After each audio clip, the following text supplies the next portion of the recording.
말하죠. 나는 바뀌었습니다. 학회가 아니라 한 나라가 제 논문을 뒤집었죠. 예루살렘이 아니라 한국이었습니다. 한 단어에서 시작됐습니다. 단수였는데 모두가 복수라고 믿었죠. 그래서 틈이 생겼고 틈으로 빛이 들어왔습니다. 선교사 없이 울린 첫 예배, 전쟁 한복판에서 이어진 생명의 줄, 그리고 히브리어와 닮은 어떤 노래. 나는 처음엔 웃었고 곧 멈췄습니다. 도대체 무슨 일이 있었던 걸까? 숨은 퍼즐이 맞춰질수록 제가 감춘 무엇은 더 선명해졌습니다. 왜 하필 여기였는지는 아직 말하지 않겠습니다. 이제 단서들이 한 점으로 모입니다. 이사야의 한 구절, 소래의 한 초가집, 흥남의 한 항구, 그리고 내가 본 결론. 그 전에 이 이야기가 궁금하다면 구독, 좋아요 꾹 눌러주세요. 그 이야기는 지금 시작됩니다. 저는 소피아 리처드슨입니다. 38살 하버드에서 종교학 박사 과정을 밟았고 지금은 예루살렘 히브리 대학교에서 구약 성서 종말론을 연구하고 있어요. 유대인 아버지와 개신교도 어머니 사이에서 자랐지만 솔직히 말하면 종교에 대해서는 꽤 냉소적인 편이었습니다. 그런 제가 왜 갑자기 한국이라는 나라에 관심을 갖게 되었을까요? 이야기는 이사야서 65장을 연구하던 어느 날 밤부터 시작됐어요. 히브리어 원문을 들여다보고 있었습니다. 평소처럼 각 단어의 어근을 분석하고 문법 구조를 파악하던 중이었죠. 그런데 뭔가 이상했어요. 제가 그동안 읽어왔던 영어 번역본들과 히브리어 원문 사이에 미묘한 차이가 있었거든요. 보라, 내가 새 하늘과 새 땅을 창조하나니. 이 구절은 익숙했습니다. 하지만 그 다음 부분에서 문제가 생겼어요.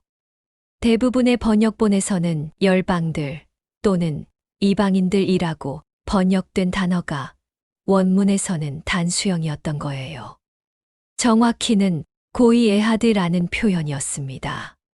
고이는 민족이나 나라를 뜻하고 에하드는 하나라는 의미죠. 즉, 한 나라였어요. 여러 나라가 아니라 특정한 하나의 나라를 가리키고 있었던 겁니다. 밤새 이 문제를 붙들고 있었어요. 왜 번역자들이 단수를 복수로 바꿨을까? 혹시 제가 놓친 문법적 해석이 있을까? 여러 주석서를 뒤져봤지만 명확한 답을 찾을 수 없었습니다. 며칠 후 예루살렘 국제학술 포럼에 참석했어요. 매년 열리는 이 행사에서는 세계 각국의 종교학자들이 모여 최신 연구 결과를 발표하죠. 올해도 별다를 것 없는 평범한 학술 행사가 될 거라 생각했습니다. 그런데 한 발표가 제 시선을 사로잡았어요. 독일에서 온 한 학자가 동아시아 기독교의 특수성이라는 주제로 발표를 하고 있었거든요. 그런데 놀랍게도 그 발표의 핵심이 바로 한국이었습니다. 한국은 세계 기독교 역사상 유일하게 선교사의 도움 없이 자생적으로 교회를 세운 민족입니다.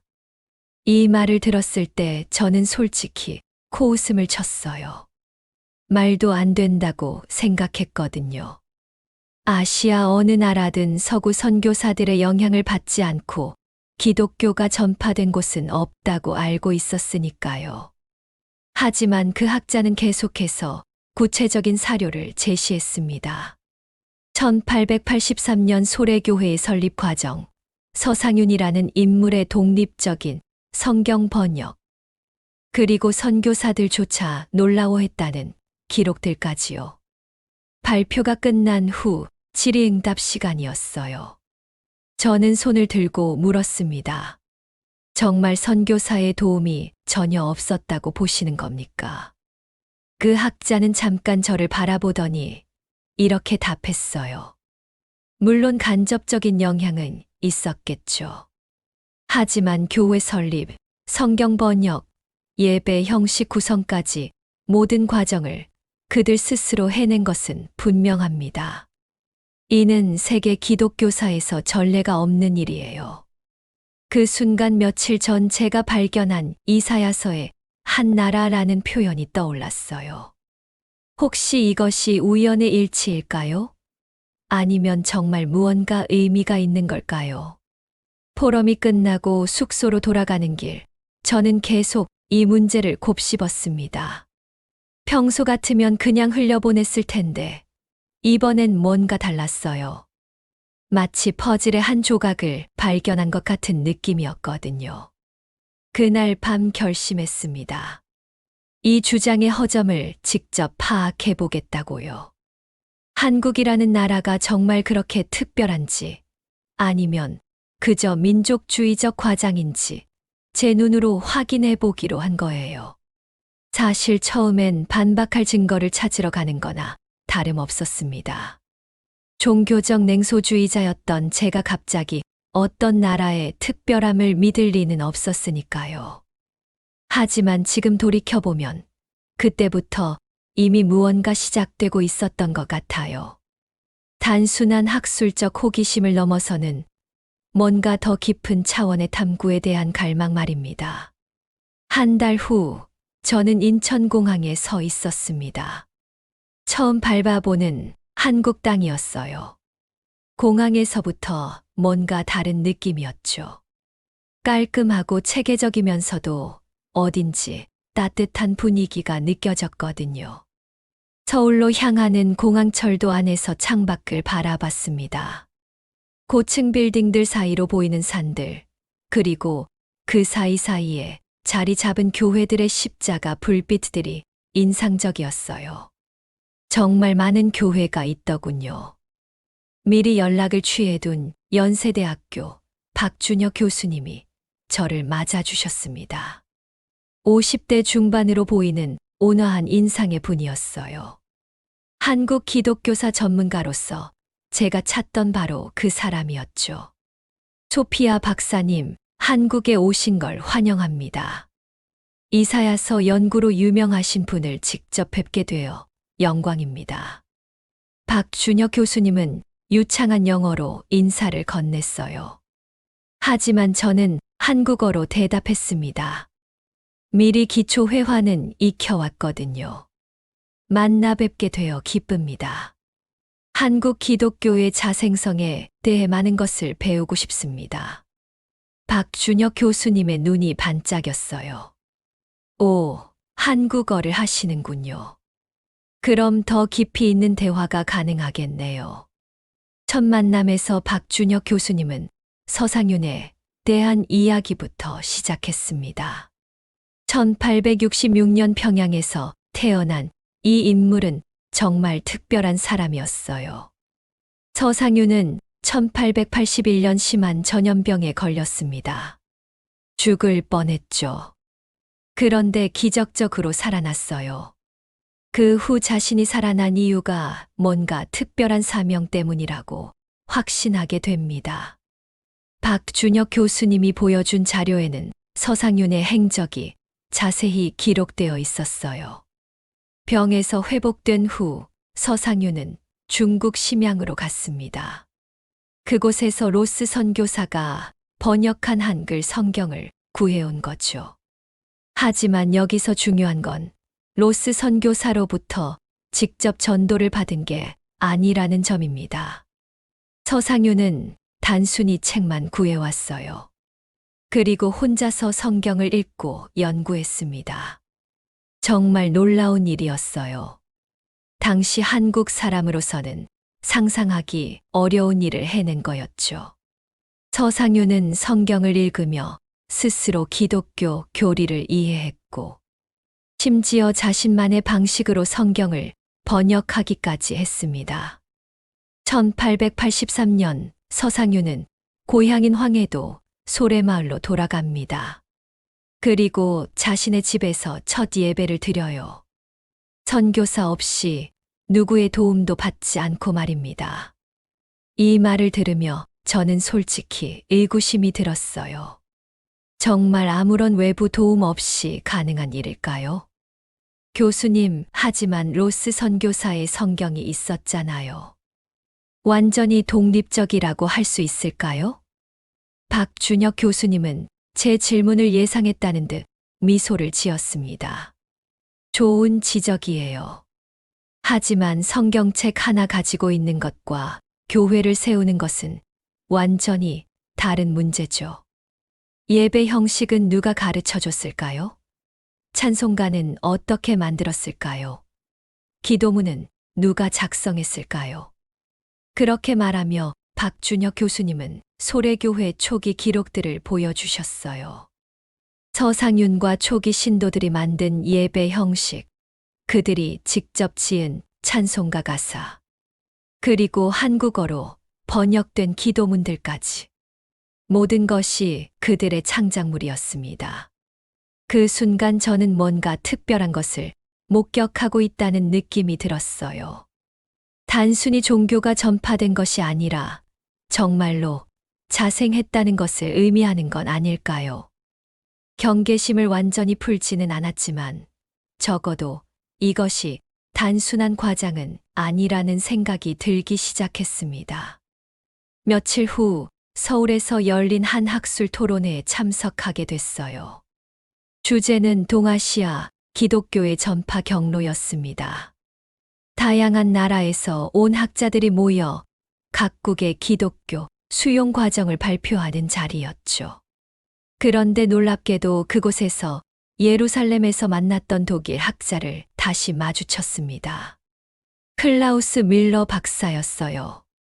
50대 초반의 날카로운 인상을 가진 분이었죠. 소피아 박사님, 이런 곳에서 뵙게 되다니 놀랍네요. 클라우스 박사는 제게 다가와 인사를 건넸습니다. 하지만 표정이 그리 반갑지만은 않아 보였어요. 한국까지 와서 직접 조사하고 계시는군요. 어떤 결론에 도달하셨나요? 저는 솔직하게 답했습니다. 아직 확신할 단계는 아니지만 분명히 흥미로운 점들이 있더군요. 클라우스 박사의 눈빛이 차가워졌어요. 소피아 박사님, 학자라면 객관성을 유지해야 합니다. 한국 기독교의 자생성이라는 것은 과장된 면이 많아요. 그런 말과 함께 클라우스 박사는 자신의 반박 논리를 펼쳤습니다. 로스 선교사의 영향, 중국을 통한 간접적 전파, 그리고 일본 개신교와의 연관성 등을 들며 한국 기독교의 독립성에 의문을 제기했어요. 특히 천주교의 경우를 보세요. 1784년 이승훈이 북경에서 세례를 받고 돌아와 조선 천주교가 시작됐죠. 이것도 자생이라고 볼 수 있지 않겠습니까? 이 질문에 저는 잠시 말문이 막혔어요. 분명히 천주교도 비슷한 패턴으로 전파됐는데 왜 개신교만 특별하다고 할 수 있을까요? 박준혁 교수님이 끼어들었습니다. 클라우스 박사님 말씀도 일리가 있습니다. 하지만 결정적인 차이가 있어요. 박준혁 교수님은 천주교와 개신교의 차이점을 설명하기 시작했어요. 천주교는 이승훈이 북경에서 정식으로 세례를 받고 교리를 배워왔습니다. 하지만 개신교는 달랐죠. 서상유는 누구에게도 세례를 받지 않았어요. 교리 교육도 받지 않았고요. 오직 성경책 하나로 모든 것을 스스로 깨달은 겁니다. 저는 이 설명을 들으며 더 깊이 생각해 봤어요. 정말 그런 차이가 중요한 걸까요? 하지만 종교학자의 관점에서 보면 분명히 의미가 있었습니다. 제도적 전수와 개인적 깨달음은 완전히 다른 차원의 문제니까요. 토론회가 끝난 후 저는 서울 시내를 돌아다니며 한국 기독교의 흔적들을 찾아봤어요. 명동성당을 거쳐 정동 일대로 향했습니다. 그곳에는 한국 근대사의 중요한 기독교 유산들이 남아 있었거든요. 먼저 광해원터를 찾았어요. 1885년 알렌 선교사가 세운 한국 최초의 서양식 병원이었죠. 지금은 세브란스 병원의 전신이 된 곳이에요. 여기서부터 한국의 서구식 의료가 시작됐구나. 그 다음 이화학당 터도 보러 갔습니다. 1886년 스크랜튼 여사가 설립한 여성 교육기관이었어요. 지금의 이화여자대학교 시작점이죠. 이런 곳들을 보면서 저는 복잡한 심경이 들었어요. 분명히 서구 선교사들이 한국 근대화에 큰 기여를 했습니다. 의료, 교육, 사회복지 등 거의 모든 분야에서 말이죠. 하지만 소래교회는 달랐어요. 이런 선교사들의 도움 없이 순전히 한국인들만의 노력으로 시작된 교회였으니까요. 그날 저녁 박준혁 교수님과 함께 저녁 식사를 하며 이야기를 나눴어요. 교수님, 솔직히 말하면 아직도 의구심이 남아요. 정말 한국 개신교만 그렇게 특별한 걸까요? 박준혁 교수님은 잠시 생각하더니 이렇게 말했어요. 소피아 박사님, 특별함이 우월함을 의미하는 건 아닙니다. 다만 하나님께서 각 민족에게 주신 고유한 역할이 있을 뿐이죠. 그 말을 들으며 저는 뭔가 깨달았어요. 제가 찾고 있던 것은 한국이 다른 나라보다 우월하다는 증거가 아니라 정말로 독특한 방식으로 기독교를 받아들인 나라라는 사실이었던 거예요. 하지만 가장 중요한 건 결과입니다. 박준혁 교수님이 계속 말했어요. 소래교회로 시작된 한국 개신교는 일제강점기 독립운동의 중심이 됐고 군사독재 시절 민주화 운동을 이끌었어요. 그리고 지금은 세계 선교의 주역이 되고 있죠. 정말 놀라운 일이었어요. 작은 시골 마을 초가집에서 시작된 교회가 이렇게 큰 역할을 하게 된 거니까요.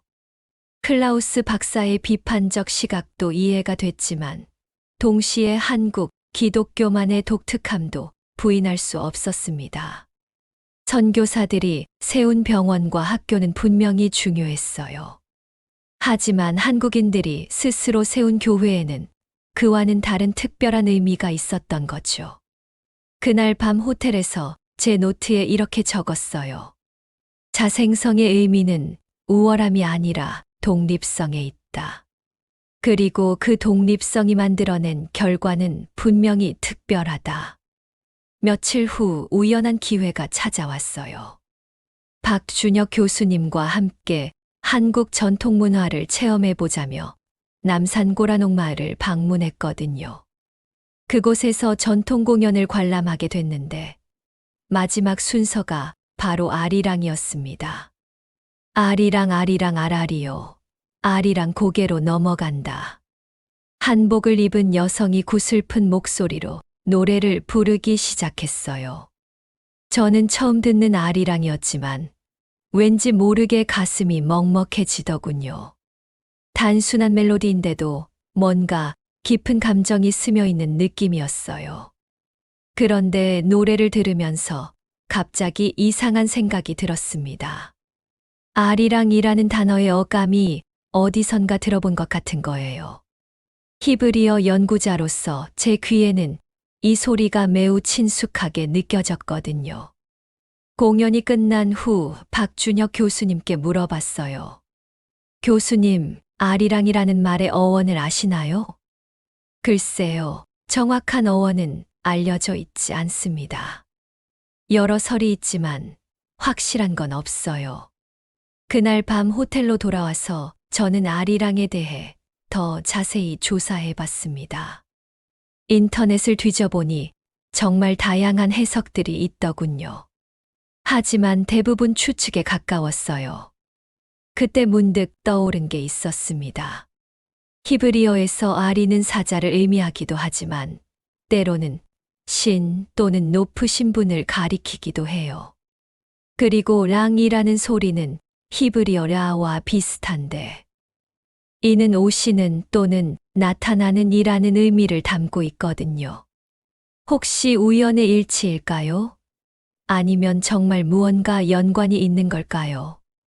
다음 날 서울대학교 언어학과의 제임스 리 교수를 만나러 갔어요. 한국계 미국인으로 음성학과 비교 언어학이 전문인 분이었습니다. 제가 가진 궁금증을 털어놓자 제임스 리 교수도 흥미로워했어요.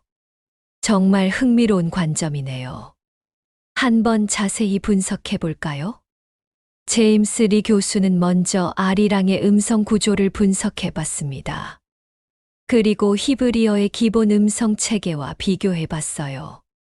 아리라는 음성은 확실히 셈족 언어의 특징을 보여줍니다. 그리고 랑은 동사적 성격이 강하네요. 더 놀라운 건 그 다음이었어요. 제임스 리 교수가 고대 히브리 노래의 선율 패턴을 찾아서 아리랑과 비교해 본 거예요. 이거 보세요. 고대 히브리 시편의 선율 구조와 아리랑의 선율 구조가 상당히 유사합니다. 컴퓨터 화면에 두 개의 음성 파형이 나타났어요. 하나는 고대 히브리 시편을 복원한 선율이고 다른 하나는 아리랑이었습니다. 놀랍게도 두 파형의 패턴이 비슷했어요. 물론 우연의 일치일 수도 있습니다. 하지만 언어학적으로 보면 분명히 주목할 만한 유사성이에요. 제임스 리 교수의 말을 들으며 저는 소름이 돋았어요. 설마 한국의 대표적인 민요가 히브리어와 관련이 있다는 말일까요? 그런데 더 흥미로운 건 아리랑의 내용입니다. 제임스 리 교수가 아리랑 가사를 보여주며 말했어요. 아리랑 고개를 넘어간다는 것은 단순히 물리적 이동을 의미하는 게 아닐 수 있어요. 고개는 경계를 의미하고 넘어간다는 것은 새로운 세계로의 이동을 뜻하죠. 정말 그럴 수 있겠더군요. 아리랑은 단순한 이별가가 아니라 뭔가 더 깊은 의미를 담고 있는 노래일 수도 있었어요. 만약 교수님의 해석이 맞다면 아리랑은 높으신 분이 오신다는 의미의 노래가 될 수도 있겠네요. 제임스 리 교수가 고개를 끄덕였어요. 그렇습니다. 메시아적 소망을 담은 노래로 해석할 수 있죠. 그 순간 저는 온몸에 전율이 흘렀어요. 혹시 한국 사람들이 모르는 사이에 메시아를 기다리는 노래를 불러왔던 건 아닐까요? 며칠 동안 저는 이 문제를 깊이 생각해 봤어요. 언어학적 유사성만으로는 확실한 결론을 내릴 수 없지만 적어도 흥미로운 가능성은 있었습니다. 박준혁 교수님께 이 이야기를 들려드렸더니 깜짝 놀라더군요. 정말 놀라운 관점이네요. 한국인으로서도 생각해보지 못한 해석입니다. 하지만 이것도 추측에 불과하잖아요. 제가 조심스럽게 말하자 박준혁 교수님이 미소를 지었어요. 소피아 박사님, 때로는 우연이 너무 많이 겹치면 그것이 우연이 아닐 수도 있어요. 그 말을 들으며 저는 지금까지의 여정을 되돌아봤습니다. 이사야서의 한 나라, 선교사 없이 시작된 교회, 그리고 이제 히브리어와 닮은 아리랑까지. 정말 단순한 우연일까요? 그날 밤 제임스 리 교수에게서 연락이 왔어요. 추가 연구 결과가 있다는 거였어요. 소피아 박사님, 더 놀라운 발견을 했습니다. 아리랑의 다른 지역 버전들을 분석해 봤는데 모두 비슷한 언어학적 특징을 보여줘요. 정선 아리랑, 진도 아리랑, 밀양 아리랑 등 각 지역마다 조금씩 다른 아리랑들이 있어요. 하지만 핵심 구조는 모두 같았다는 거였죠.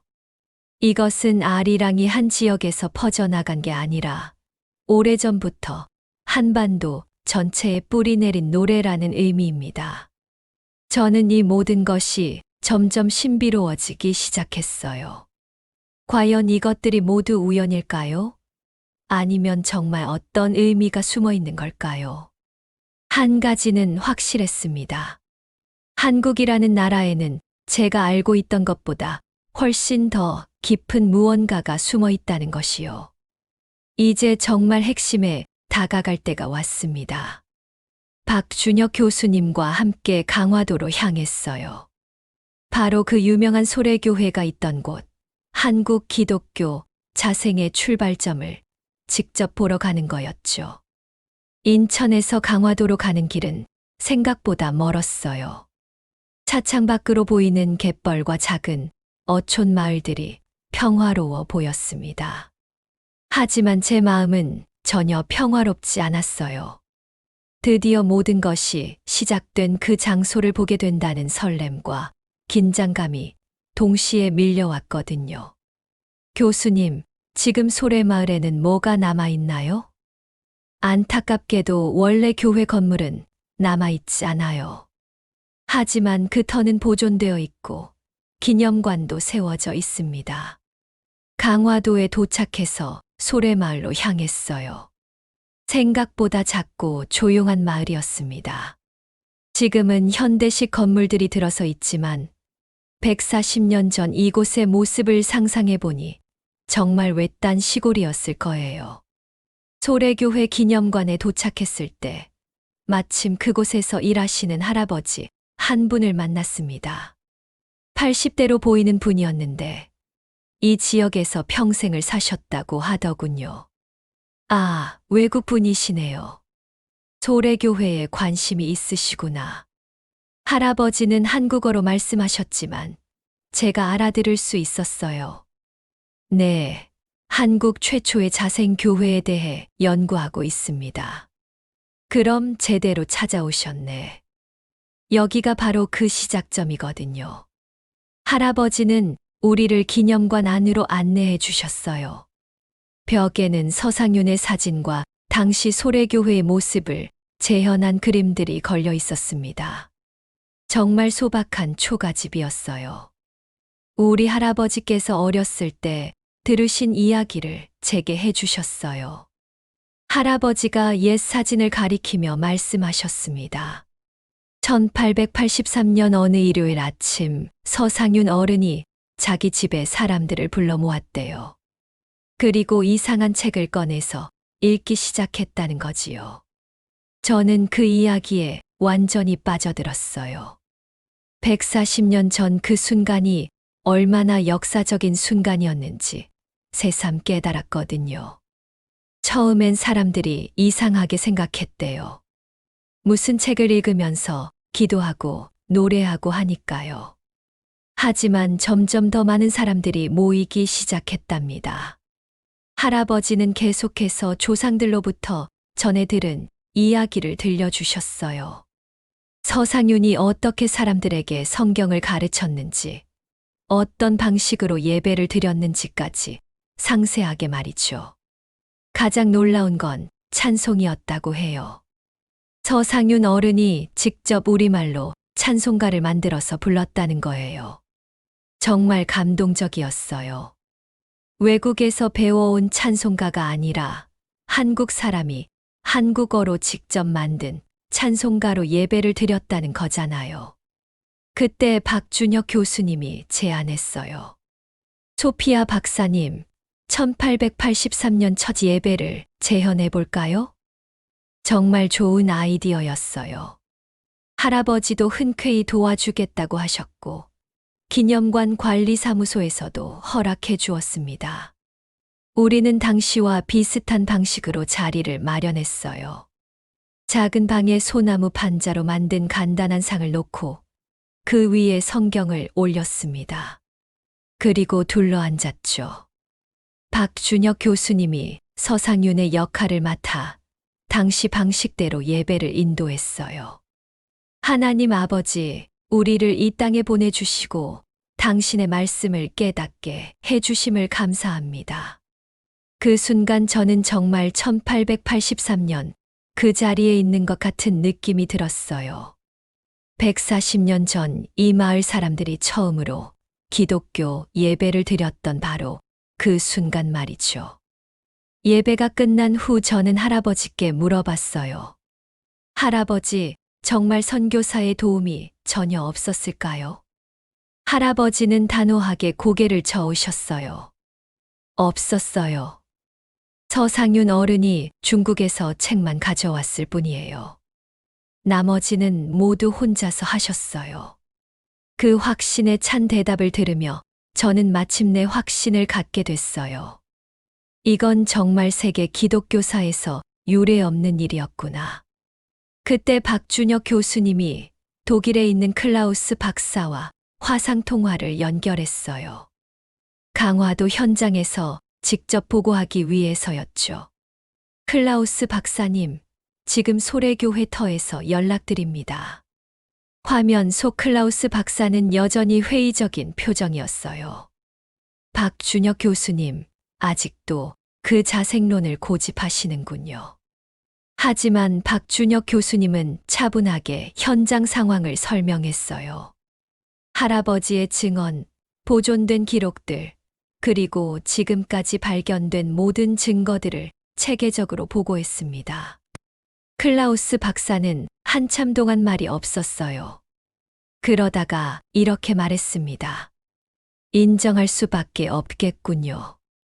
전 세계 어디에도 이런 사례는 없습니다. 그 순간 저는 가슴이 뛰었어요. 그토록 회의적이었던 클라우스 박사조차 인정할 수밖에 없는 상황이 된 거였어요. 다만 한 가지 궁금한 것은 왜 하필 한국에서 이런 일이 일어났느냐는 겁니다. 클라우스 박사의 질문에 저는 지금까지의 모든 경험이 떠올랐어요. 이사야서의 한 나라, 아리랑의 히브리어적 특성, 그리고 지금 이 자생적 교회까지. 혹시 정말 예언이 가리킨 그 나라가 한국일 수도 있지 않을까요? 제가 조심스럽게 말하자 화상통화 속의 클라우스 박사와 옆에 있던 박준혁 교수님, 그리고 할아버지까지 모두 저를 바라봤어요. 적어도 학문적으로 연구할 가치는 충분히 있다고 봅니다. 클라우스 박사의 이 말이 제게는 큰 의미였어요. 처음 예루살렘에서 만났을 때와는 완전히 달라진 반응이었거든요. 그날 저녁 강화도를 떠나면서 저는 창밖을 바라봤어요. 조용한 소래마을에 저녁 노을이 지고 있었습니다. 140년 전 이 작은 마을에서 시작된 일이 이제 한국을 넘어 세계로 퍼져나가고 있다는 생각을 하니 정말 경이로웠어요. 이제 저는 확신했습니다. 한국 기독교의 자생성은 분명한 사실이고 그 의미는 우리가 생각하는 것보다 훨씬 클 수도 있다는 것을요. 강화도에서 돌아온 후 며칠 뒤 박준혁 교수님이 저에게 또 다른 이야기를 들려주었어요. 한국 기독교사에서 빼놓을 수 없는 비극적이면서도 감동적인 사건에 대한 이야기였습니다. 소피아 박사님, 1950년 흥남 철수에 대해 들어보셨나요? 전 세계적으로 유명한 사건이었지만 그 이면에 숨겨진 기독교적 의미는 잘 알려져 있지 않았어요. 박준혁 교수님은 당시 상황을 자세히 설명해 주기 시작했습니다. 1950년 12월 중국군이 개입하면서 유엔군이 북한에서 후퇴하게 됐어요. 그때 흥남항에서 대규모 철수 작전이 벌어졌죠. 저는 그 유명한 메러디스 빅토리호의 이야기를 알고 있었어요. 하지만 박준혁 교수님이 들려준 이야기는 단순한 구조 작전 그 이상이었습니다. 다음 날 우리는 전쟁기념관을 방문했어요. 그곳에서 흥남 철수 관련 자료들을 자세히 살펴봤습니다. 사진과 기록들을 보니 그 상황이 얼마나 절망적이었는지 알 수 있었어요. 당시 흥남항에는 10만 명이 넘는 피난민들이 몰려들었습니다. 전시관에서 만난 해설사가 설명해 주었어요. 그런데 문제는 배의 수용 능력이었어요. 모든 사람을 태울 수 없는 상황이었죠. 그때 박준혁 교수님이 중요한 사실을 알려주었습니다. 여기서 주목할 점은 피난민들 중 상당수가 기독교인이었다는 거예요. 정말 놀라운 이야기였어요. 당시 북한 지역에는 평양을 중심으로 활발한 기독교 공동체가 있었거든요. 일제강점기와 해방 후 혼란기를 거치면서도 신앙을 지켜온 사람들이었죠. 특히 평양은 동양의 예루살렘이라고 불릴 정도로 기독교가 발달한 도시였어요. 박준혁 교수님의 설명을 들으며 저는 가슴이 아팠어요. 그 많은 교회들과 신도들이 어떻게 됐을까요? 전시관에서 흥남철수 관련 영상을 봤는데 정말 처참한 상황이었어요. 영하 20도가 넘는 혹독한 추위 속에서 사람들이 항구로 몰려드는 모습이었죠. 그때 해설사가 특별한 이야기를 해주었어요. 현봉학 박사라는 분이 계셨어요. 흥남 출신으로 나중에 미국에서 의사가 되신 분이죠. 현봉학 박사는 당시 14살이었다고 해요. 가족과 함께 흥남항으로 피난을 왔는데 그때의 상황을 생생하게 기억하고 계셨다는 거예요. 현봉학 박사의 증언에 따르면 항구에 모인 사람들 중 많은 수가 교회를 통해 소식을 들고 온 기독교인들이었다고 해요. 정말 놀라운 사실이었어요. 당시 통신이 거의 끊긴 상황에서 교회 네트워크가 피난 정보를 전달하는 역할을 했다는 거잖아요. 교회가 일종의 정보망 역할을 했던 거죠. 목사님들과 장로님들이 사람들에게 남으로 피난 가라고 알려주었어요. 박준혁 교수님이 당시 상황을 더 자세히 설명해 주었어요. 공산당이 기독교를 탄압하기 시작했고 신앙인들은 본능적으로 위험을 감지했다는 거예요.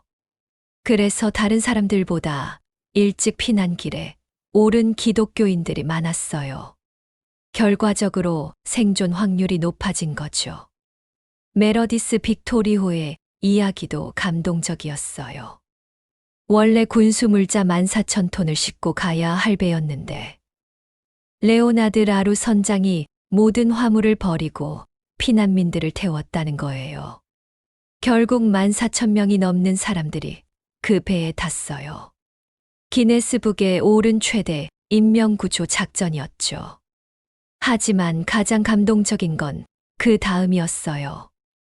배 안에서 아기가 5명이나 태어났는데 그 중 한 명의 이름을 메러디스 빅토리라고 지었다고 해요. 저는 이 이야기를 들으며 눈물이 났어요. 절망적인 상황에서도 희망을 잃지 않는 사람들의 모습이 너무 감동적이었거든요. 하지만 이야기는 여기서 끝나지 않았어요. 박준혁 교수님이 더 가슴 아픈 현실을 알려주었습니다. 문제는 북한에 남은 기독교인들이었어요. 피난을 오지 못한 사람들, 그리고 철수 이후 북한에 남겨진 교회들의 운명이었죠. 김일성 정권은 기독교를 철저히 탄압했어요. 교회는 파괴되고 목사님들과 신도들은 정치범 수용소로 보내졌죠. 정말 참담한 현실이었어요. 한때 동양의 예루살렘이라 불렸던 평양에서 기독교가 거의 자취를 감췄다는 거잖아요. 지금도 북한에는 지하교회가 있다고 알려져 있어요. 하지만 발각되면 3대가 정치범 수용소에 들어가야 하는 상황이죠. 박준혁 교수님의 말을 들으며 저는 깊은 충격을 받았어요. 소래교회에서 시작된 한국 기독교의 북쪽 흐름이 이렇게 끊어진 거였어요. 하지만 희망이 있어요. 박준혁 교수님이 갑자기 밝은 표정으로 말했습니다. 언젠가 통일이 되면 북한에도 다시 교회가 세워질 거예요. 그때 소래교회의 정신이 다시 살아날 수 있을 거예요. 그 말을 들으며 저는 뭔가 깨달았어요. 한국 기독교의 이야기는 아직 끝나지 않았다는 것을요. 분단으로 인해 중단된 이야기지만 언젠가는 완성될 이야기라는 거죠. 소피아 박사님이 찾고 계시는 그 예언의 의미도 여기에 있을 수 있어요.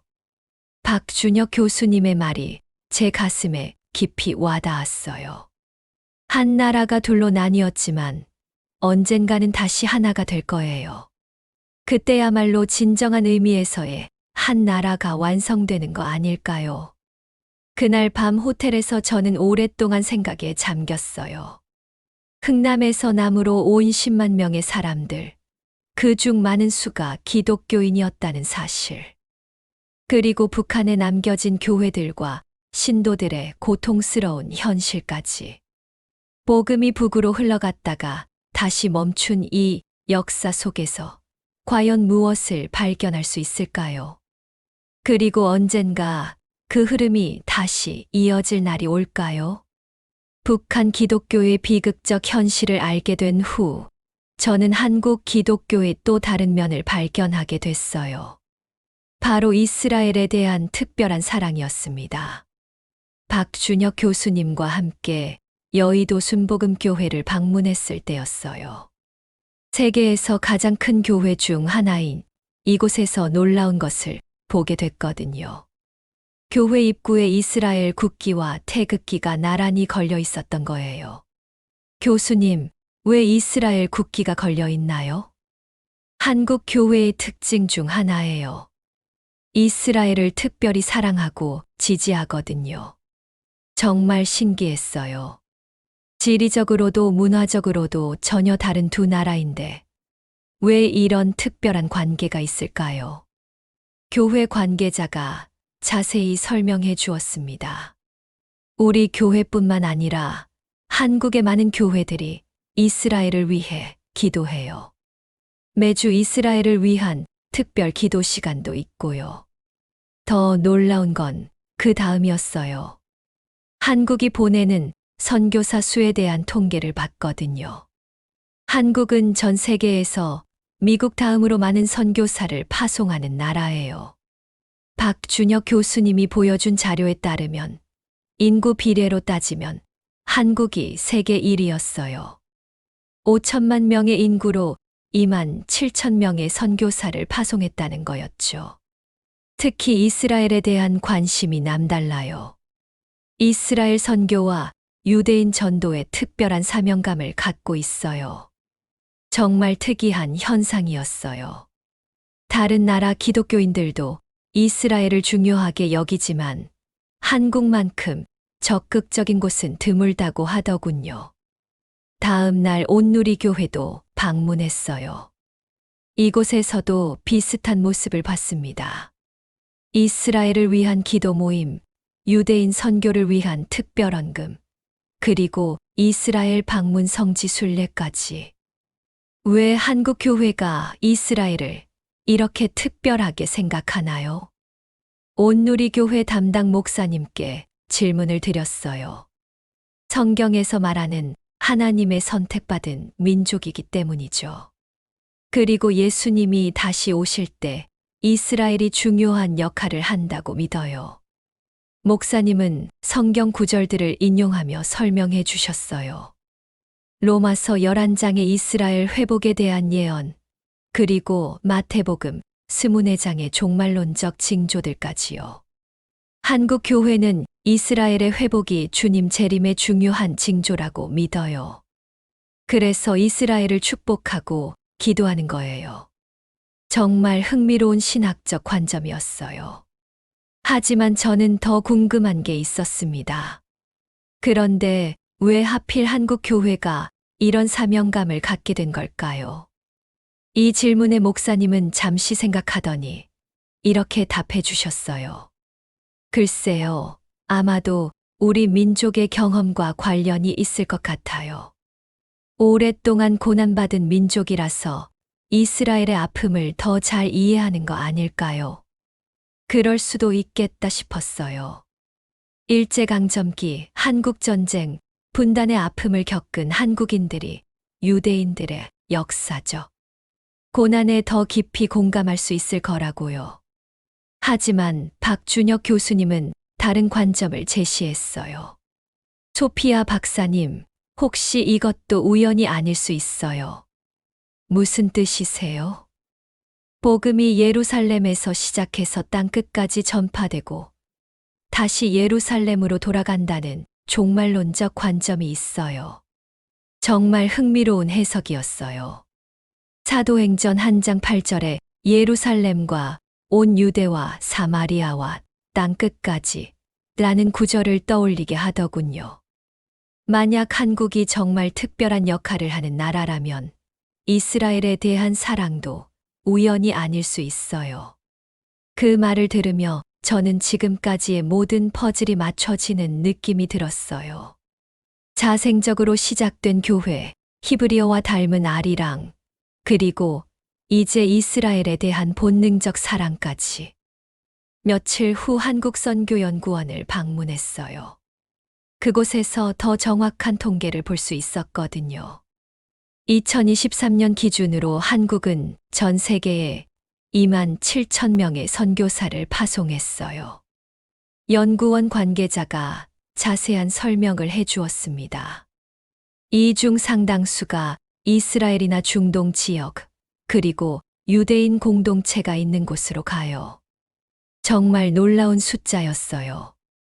인구 5천만의 나라에서 2만 명이 넘는 선교사를 파송한다는 것은 상상하기 어려운 일이었거든요. 특히 주목할 점은 이들이 단순히 복음 전파만 하는 게 아니라는 거예요. 그럼 뭘 하나요?